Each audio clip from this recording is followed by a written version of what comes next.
Podríamos decir que el curso lo dividimos en dos partes. Una parte en donde vemos cálculo diferencial y otra en donde vemos cálculo integral.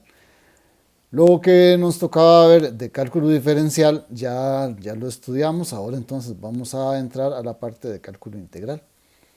Y aquí entonces vamos a empezar viendo que, bueno, aquí en este ejemplo, vamos a tener una función f mayúscula de x, digamos que x a la 2.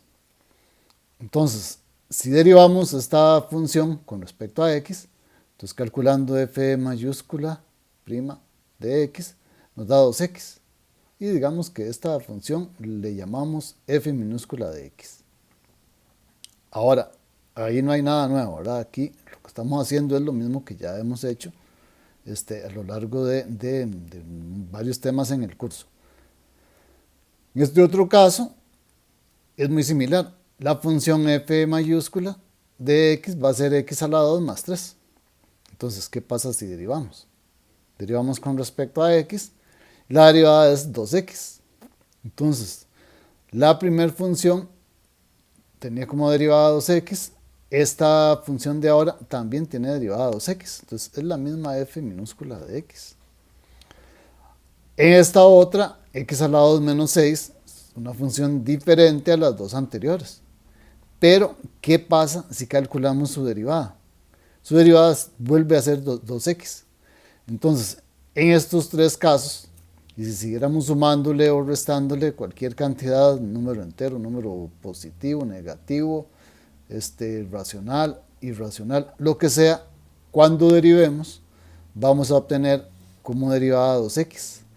Entonces, vean que hay una cantidad muy grande de funciones que van a tener todas la misma derivada. Entonces, todo esto tiene que significar algo. Ahora, todas estas f mayúscula son diferentes, pero las derivadas son la misma y le estamos llamando aquí f minúscula de x.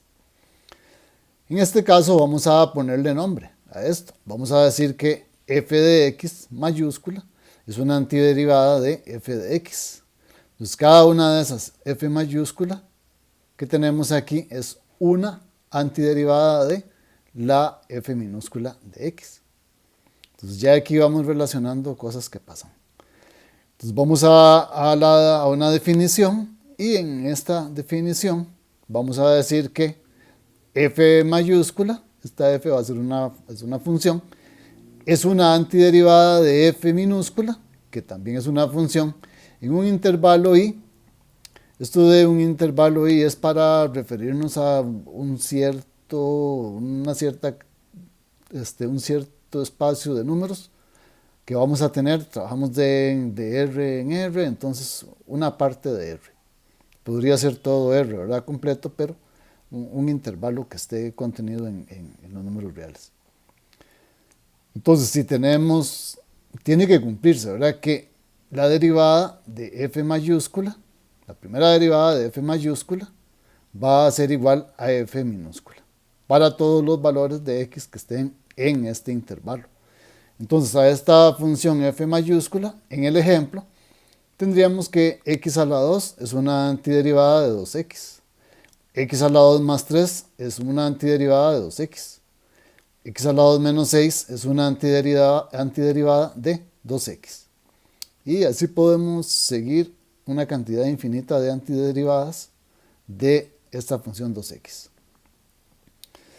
Bien, ahora entonces, agreguemos por aquí que si f es una antiderivada de f mayúscula, es una antiderivada de f minúscula en un intervalo i, esto así es una i, entonces vamos a tener que si le sumamos una constante a esta f mayúscula, una constante, cualquier número real, vamos a tener una antiderivada de f en ese intervalo i.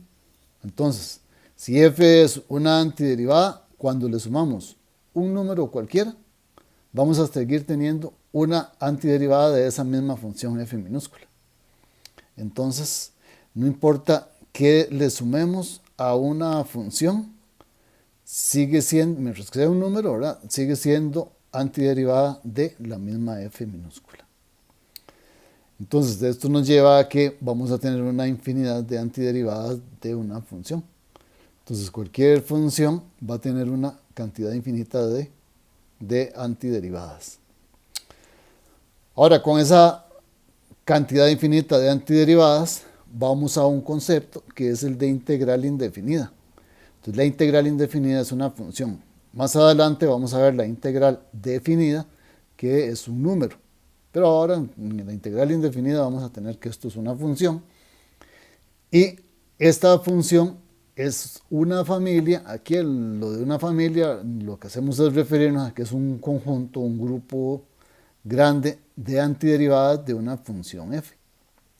Entonces la integral indefinida es una familia, no es únicamente una función, es una familia de antiderivadas, una familia de funciones que son antiderivadas de la función f minúscula. Ahora, la notación, la escritura que vamos a utilizar es esta.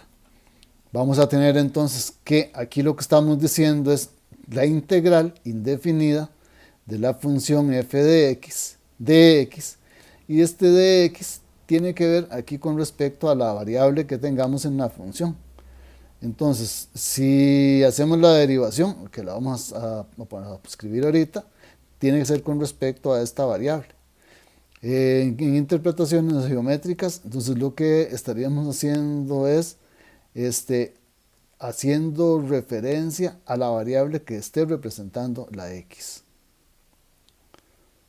Entonces, vamos a tener que esta integral indefinida va a ser esta f mayúscula de x más una constante. Este k es una constante, cualquier número real, como lo que hicimos en el ejemplo que hicimos anteriormente.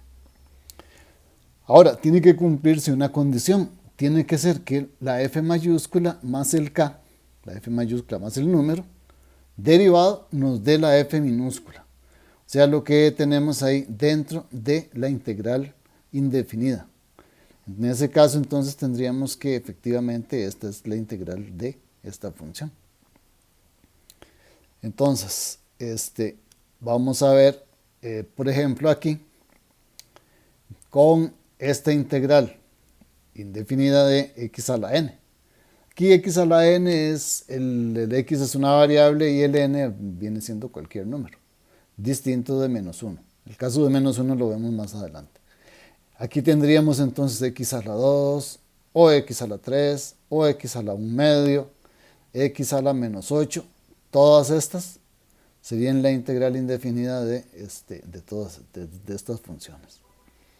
Ahora, la variable que tenemos es x, entonces vamos a integrar con respecto aquí a x. Entonces, esto es lo mismo, el resultado de esto es x a la n más 1, x elevado a la n más 1, si le sumamos 1 al exponente, sobre, estamos formando una fracción, en el denominador tenemos entonces n más 1, y a eso le sumamos la constante k. K va a ser un número, entonces estaríamos sumándole este número. Ahora, ¿por qué la integral de x a la n es este resultado que estamos poniendo aquí? Porque si derivamos esto, aquí, bueno, ya lo mencioné, n tiene que ser distinto de menos 1, porque si no, entonces tendríamos aquí una división sobre 0. Entonces, ese caso lo vemos luego, que es ya aquí involucra logaritmos. Entonces, esto de aquí, derivado, tenemos que el resultado, cuando derivemos, tiene que darnos la función que está dentro de la integral, o sea, el x a la n. Entonces, derivando, el f de x sería lo que hemos venido llamando f mayúscula. Entonces, derivando toda esta expresión x a la n más 1 sobre n más 1 más k, derivando esto, entonces tenemos que el resultado es n más 1, bajamos, ¿verdad? El exponente es n más 1, entonces el n más 1 lo multiplicamos por el x a la n más 1 restándole 1 y todo eso sobre n más 1. Aquí n más 1 es un número, entonces n más 1 sigue siendo la cantidad que representa n más 1. La derivada de k es un número cualquiera, entonces la derivada de un número cualquiera siempre va a ser 0, entonces le estamos sumando aquí 0. Ya aquí estamos derivando. Ahora tenemos n más 1 multiplicando a esta fracción. El denominador de esta fracción también tiene n más 1. Entonces, ya sabemos, al pedir que n tiene que ser distinto de menos 1, sabemos que n más 1 no va a ser 0. Entonces, podemos cancelar n más 1 con n más 1. Sería lo que estamos haciendo en este paso. Y nos queda x elevado a la n más 1 menos 1, 1 menos 1, 0. Y sumándole 0, nos va a quedar que todo esto es x a la n.